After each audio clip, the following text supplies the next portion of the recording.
Aitäh, härra juhataja, head kolleegid, härra peaminister. Arupärimine, mis praegu arutlusel on, oli siis teemal laste absoluutne vaesus. Peaminister tuli pulti ja rääkis loomulikult kõigest muust, nagu tavaks on. Valdavalt kasutas seda võimalust kõneleda selleks, et Reformierakonna loosungeid siit pilduda. Mõned näited. Rääkis näiteks sellest, milline imeline relv laste absoluutse vaesuse vastu on tulumaksuvaba miinimumi taaskehtestamine kõigile. No ei puutu asjasse, härra peaminister. Kui me räägime absoluutsest vaesusest, siis me räägime inimestest, kelle leibkonna sissetulek kuus oli alla 346 euro. Nii et see, kui suur on tulumaksuvaba miinimum, neid ei puuduta.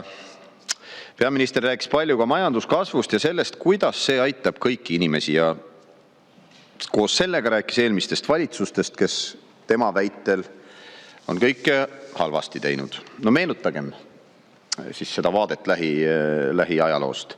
Reformierakond 21. aastal võimule asudes sai päranduseks majanduse, mis sellel samal 21. aastal kasvas 8,1%. Juba 22. aasta tulemus oli 0,5% langus.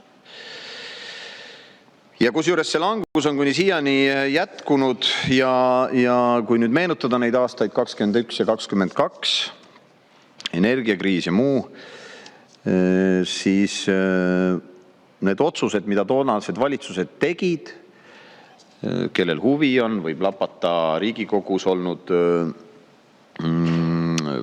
nende Riigikogu istungite stenogramme näiteks, lugeda ka artikleid. Reformierakonnale pidevalt anti hoiatusi ja soovitusi, mida tuleks teha ja mida ei tuleks teha. Nemad loomulikult käitusid vastupidis ja sai hoiatatud, et see viib suure inflatsioonini, selleni, et energiakriis ei lahene ja viib ka majanduslanguse püsimiseni. Ja kõik see juhtuski. Reformierakond raius ikkagi oma ja täna me oleme siin, kus me oleme. Tuleme siis tänasesse päeva. Vaadakem konkreetse arupärimisega seotud numbreid. Jälle võrdluseks võtsingi see sama 21. aasta ja siis kõige värskemad andmed. 21. aastal oli absoluutses vaesuses kuni 17 aastasi. Räägime laste absoluutsest vaesusest 3300. Ja viimased andmed, mis on 2024-st, 11 800. See on üle 3 korra rohkem, see on selline 3,5 korda rohkem lapsi alates sellest, kui Reformierakond riigi juhtimise üle võttis, on langenud absoluutsesse vaesusesse. No 25. aasta andmeid veel ei ole. Kui me nüüd vaatame Michali ja Ligi tegevust selles vallas, mis puudutab inflatsiooninumbrite avaldamist, siis seal seda Statistikaametit, kes Euroopas kõigis riikides väidetavalt peaks olema üliiseseisev ja valitsuse nõuandeid üldse ei tohiks kuulata võtta, seda nüüd pigistati viimasel nädalal päris kõvasti. Lõpuks täna inflatsiooninumber tuli ja oli võrdlemisi ehmatav ikkagi, vaatamata sellele, et Jürgen Ligi ja Co. survetasid statistikuid metoodikat muutma ja teisi alusandmeid arvesse võtma. Nii et teatava hirmuga ma ootan, et kui tulevad 2025. aasta andmed absoluutse vaesuse kohta ja teisipidi jällegi mõtlen, et huvitav, kui seda õiget numbrit Michalile ja Ligile näidatakse, kas nad lubavad sellega avaldada või ütlevad, et metoodikat tuleb korrigeerida. Ja lühidalt võib-olla siis sellest, et mida tuleks teha. Et mina ei arva, et lahendus oleks selles nõiaringis, et ühelt poolt muudkui muudame inimesi oma otsustega vaesemaks ja siis maksame toetusi.